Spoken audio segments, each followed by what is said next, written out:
Hola, muy buenas, te doy la bienvenida al canal de Recursos Musicales Online. Yo soy Carla López y hoy vengo a hablarte de un tema que a mí más de una y más de dos veces me ha dado grandes quebraderos de cabeza y que últimamente mucha gente me habéis pedido por redes sociales. Así que aquí está, hoy vengo a hablarte de la organización de la clase de música. Si te interesa este tema, quédate por aquí porque allá vamos.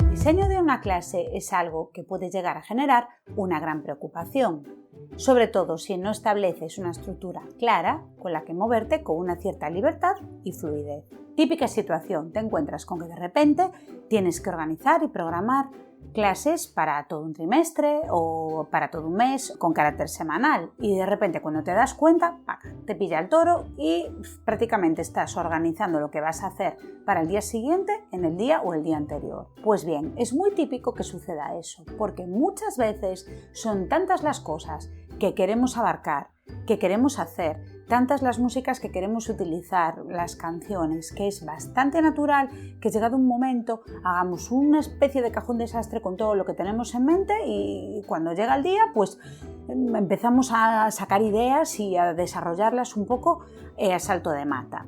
Vale, he hablado muchas veces en el canal de la importancia que tiene ser flexible e improvisar. Pero si bien es cierto que es necesario tener una estructura clara en cuanto a una serie de aspectos que vamos a hablar ahora para que toda esa improvisación pueda tener lugar. Lo que yo voy a compartir es la manera en la que yo trabajo o he trabajado en ciertas situaciones a lo largo de mi experiencia, pero no significa que sea la única manera que se puede utilizar.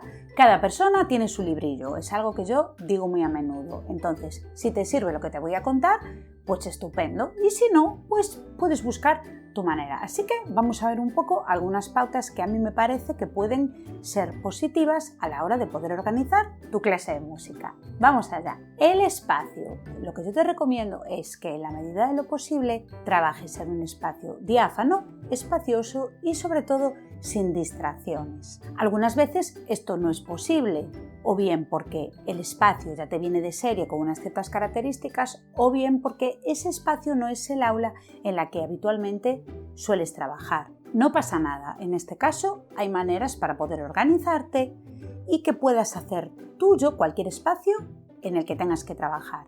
En mi caso, que he trabajado durante muchísimo tiempo en espacios que no eran mi propio espacio, siempre ha habido esa serie de elementos que yo me he llevado para poder hacer mío cualquier lugar, independientemente de lo grande, pequeño, espacioso, con X materiales o sin ellos, que fuese. Así que vamos a ver cómo podemos hacer esto. Vale, si yo tuviese que elegir y no pudiese tenerlo todo, preferiría que el espacio fuese diáfano, aunque fuese menos espacioso. ¿Por qué? Un espacio diáfano donde tú puedas organizarte a tu manera, sí que es un poquito más sencillo de conseguir, aunque no haya tantos metros cuadrados en los que poder trabajar. Pero sin embargo, si la sala es demasiado espaciosa, aunque sea diáfana, también se puede dar esa sensación de pérdida de control sobre lo que está pasando.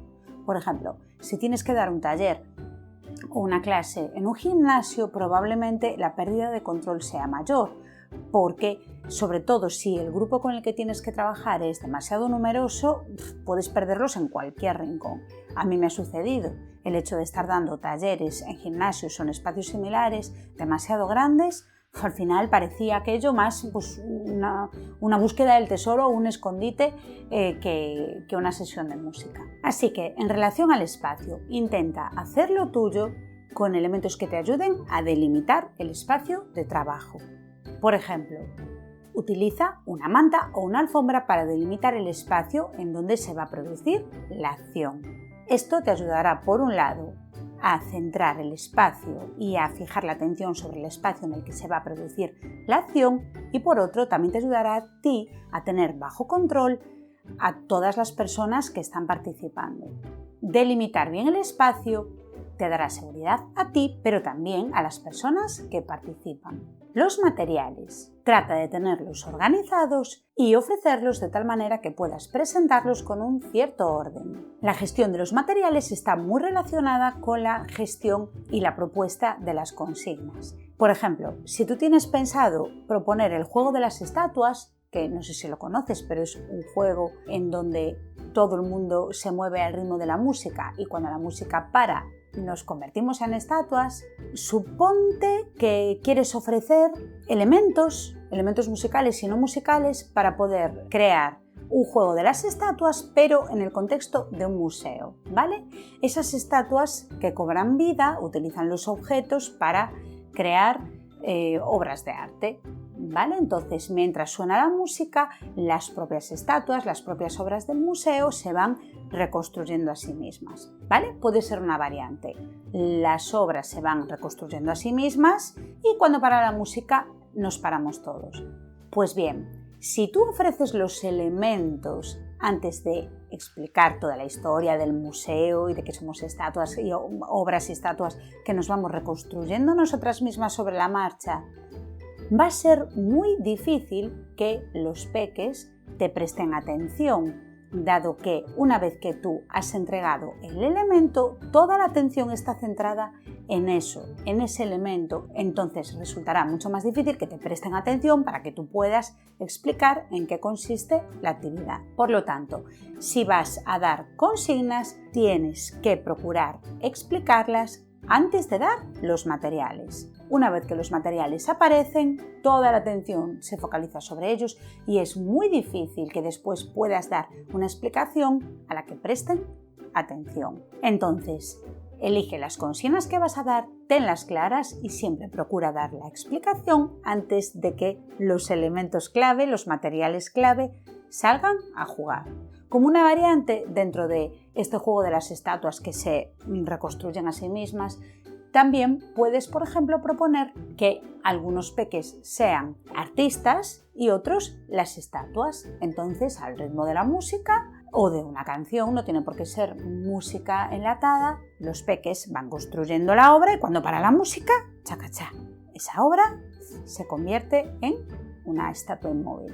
Da las consignas antes de ofrecer los materiales. Por supuesto, como también te acabo de decir, organiza tus consignas. Vamos ahora a hablar de la estructura de la sesión. No sé si a ti te ha pasado, a mí sí, desde luego. Tienes que organizar una clase de 1 hora, 45 minutos y cuando te pones a pensar en qué hacer, comienzas a ahogarte en un vaso de agua pensando en ¿y si me sobra tiempo? ¿Y si se crean silencios incómodos? ¿Y si lo que propongo no cuaja?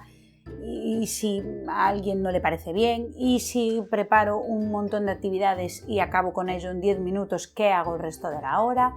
Todo eso, ¿vale?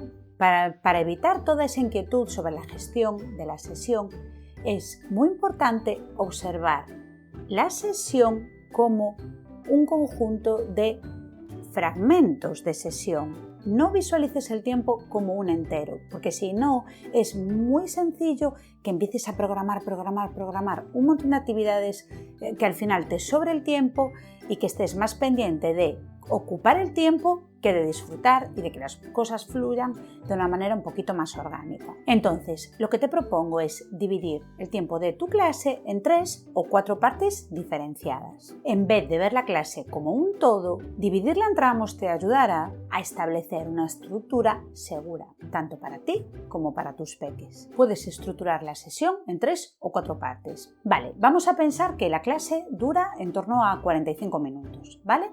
Pues bien, lo que te recomiendo es que dividas tu sesión en 3 fragmentos de 15 minutos.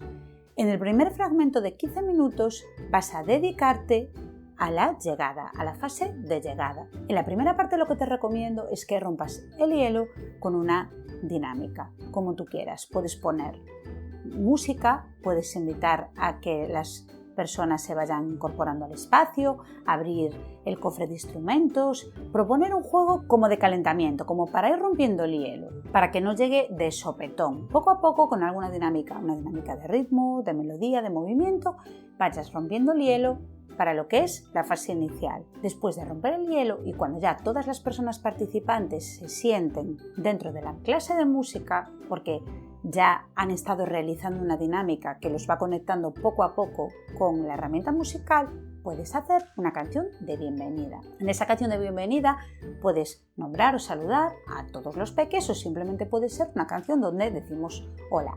Si ya llevas un rato en clase con esos peques y simplemente está cambiando la materia que se va a realizar, es decir, no es que acabes de llegar y tengas que dar una clase de música, sino que llevas unas cuantas horas haciendo otro tipo de cosas con ellos y de repente vas a hacer juegos con música. Vale, pues en ese caso lo que puedes hacer es una canción de bienvenida donde se salude al rato de música, ¿vale? Si coges de nuevas a todos esos peques, pues puedes saludarlos a todos con el nombre. Si te parece que a lo mejor son demasiados y ya os conocéis o ya la clase está muy rodada y demás, una canción de bienvenida en donde puedes introducir elementos de percusión corporal, puedes introducir tu voz. De lo que se trata es de que quede constancia de que todos hemos roto el hielo y estamos ya en la clase de música. Vale, después de esa fase inicial, después de esa canción de bienvenida, lo que te recomiendo es que establezcas en los 15 minutos siguientes la fase central, el grueso de lo que va a ser la clase. Entonces ahí todo depende de cómo tú tengas estructurado o de los objetivos que tú tengas. Normalmente en la fase central, pues lo que viene siendo el grueso, se puede realizar un juego de movimiento, se pueden realizar juegos rítmicos, introducción dependiendo de las edades de la lectura musical, siempre por supuesto desde el juego, desde el movimiento, introducir algún tipo de materiales como por ejemplo el paracaídas, los sacos, los pañuelos, los instrumentos de pequeña percusión. Como yo digo siempre, todo depende de los objetivos que tú tengas. Dentro de esa fase central todo depende. A mí me ha sucedido de poder estar toda una fase central solamente con un único elemento, solamente con una canción, porque esa canción o ese juego da muchísimo juego para estar un montón de rato, y otras veces sí que he tenido que cambiar un poco más, ¿no? De una dinámica para otra. Entonces lo que yo te recomiendo es que planifiques, como a lo mejor para esa fase central, que te lleves 2 o 3 cositas pensadas y luego siempre, bueno, dar pie a que la cosa pueda ir por otros derroteros. Pero de esa manera tú sentirás esa seguridad que te da saber que esos 15 minutitos van a ser para lo que tienes planificado para el día.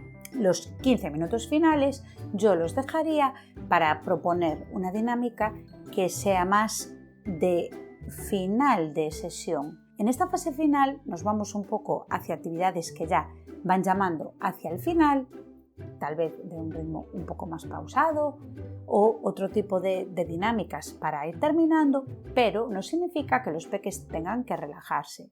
También se puede introducir una dinámica de relajación, también teniendo en cuenta cuál es la hora a la que se va a hacer esa clase. Por ejemplo, si la clase de música es justo antes de irnos a comer, pues a lo mejor no es un buen momento para hacer una rutina de relajación, porque todo el mundo está canino, se quiere ir a casa a comer o ir al comedor a comer o lo que sea, ¿no? Hay que ver un poquito de qué horas estamos hablando. Si queremos introducir una relajación, a lo mejor cuando el hambre está acuciando, pues no es el mejor momento. Entonces ahí también tú vas viendo. Fase final. Ves una dinámica en donde ya vayamos yendo de vuelta a la calma o de vuelta al final, que no tiene por qué significar necesariamente relajación, y una canción de despedida. Y espero que este vídeo te haya sido de utilidad. Si hay algo en lo que te gustaría que profundizase un poquito más, por favor, házmelo saber. Y ahora sí que ya me despido. Nos vemos en el siguiente vídeo. Suscríbete al canal y dale a la campanita para que YouTube te avise cada vez que suba nuevo vídeo. Y nos vemos en la siguiente. ¡Chao, chao!